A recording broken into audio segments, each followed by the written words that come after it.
তো নমস্কার বন্ধুরা, আশা করি সবাই ভালো আছেন।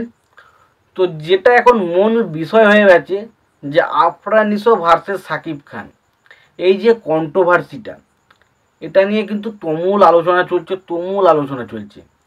তো অ্যাকচুয়ালি হয়েছিলটা কি, সেই বিষয়ে কিছু তথ্য আমার সামনে এসেছে, সেগুলো নিয়ে আলোচনা করব এবং আপনাদেরকে পুরো ডিটেলসে বিষয়টা বোঝানোর চেষ্টা করব। তো আশা করব ভিডিওটা খুবই ইন্টারেস্টিং হবে। ভিডিওটাকে আপনারা শেষ পর্যন্ত দেখতে থাকবেন এবং যদি আপনারা চ্যানেলটায় নতুন হয়ে থাকেন অবশ্যই আপনারা চ্যানেলটা সাবস্ক্রাইব করে নিয়ে পাশে বেল আইকনটা অবশ্যই প্রেস করে দেবেন। তো যে বিষয়টা এখানে মেনলি ফুটে উঠছে, তো সেটা হলো যে আর কি আফরান নিশো ভার্সেস সাকিব খান। এই বিষয়টা দেখুন, এই বিষয়টা কোনো লুকোচুরির বিষয় নয়। আমরা সব ইন্ডাস্ট্রিতেই দেখেছি, সেটা ক্যামেরার আড়ালে বা আবডালে হয় বিষয়টা, যে কিছু হিরোর সাথে কিছু হিরোর কথা নেই, কিছু হিরোর সাথে কিছু হিরো দেখতে পারে না, বা একে অপরের সাথে কথাবার্তা নেই, তারা একে অপরের কাজ পছন্দ করে না বা একে অপরের সঙ্গে কোনো রকম কোনো রিলেশন রাখতে চায় না। এটা তাতে আমরা সিনেমায় দেখুন বা বাস্তব লাইফে আমরা যে ব্যবহার করি, আমাদের সাথে হয়তো অনেক বন্ধুর কথা হয়, কিন্তু পার্সোনালি কথা হলো আমরা কিন্তু অনেকের বন্ধুর সাথে আমাদের সম্পর্ক খারাপ, আমরা কিন্তু অনেকের সাথে কথা বলি, অনেকের সাথে বলতে চাই না। এই জিনিসগুলো প্রত্যেকের সাথে হয় ভাই, এটা শুধুমাত্র যে ফিল্ম ইন্ডাস্ট্রিতে এদের সাথে হচ্ছে সেটা কিন্তু নয়।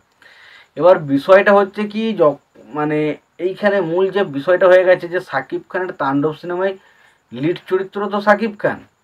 এবার সাকিব খান যখন লিড চরিত্রে করছে, সেই ছবিতে নাকি আফরান নিশোর একটা ক্যামিওর চরিত্র রয়েছে এবং সেই চরিত্রটা নাকি আফরান নিশোর ক্যামিওর চরিত্রটা নাকি সাকিব খানকে না জানিয়ে রায়হান রাফি শ্যুট করে ফেলেছে। তো সেটা যখন পার্সোনালি ছবির লিড হিরো জানতে পারবে, তার পার্সোনালি তার কিন্তু রাগ হবেই। আর এটা স্বাভাবিক ব্যাপার যে সাকিব খানের সেই বিষয়টা একটু রাগ হয় এবং তারপর সে শুটিং ফুটিং বন্ধ করে দিয়ে সোজা চলে যায় নিজের বাড়িতে, হয়ে গেছে, সে কিন্তু শুটিং ফুটিং করে না। এরপরই একটা কিন্তু বিভিন্ন রকম একটা মানে কি আলোচনা শুরু হয়ে যায় যে সিনেমাটা হয়তো পোস্টপোন হতে চলেছে, সিনেমাটা আসবে না, এরকম একটা আলোচনা হয়। এবং ফাইনালি আবার আজকে আপডেট আসছে যে না, ছবিটা সমস্ত কিছু মিটে গেছে, সবাই মিটিংয়ে বসেছিল, মিটিংটা ভেসে গেছে এবং সেখানে সাকিব খানের ছবিতে কিন্তু আমরা আফরান নিশোর ক্যামিও অবশ্যই দেখতে পেতে চলেছি। তবে বিষয়টা হচ্ছে কি, তাহলে কি আমরা আফরান নিশো এবং সাকিব খানকে এক ছবিতে একই রকমভাবে ফেস অফ করতে দেখব? না, এটা নয়।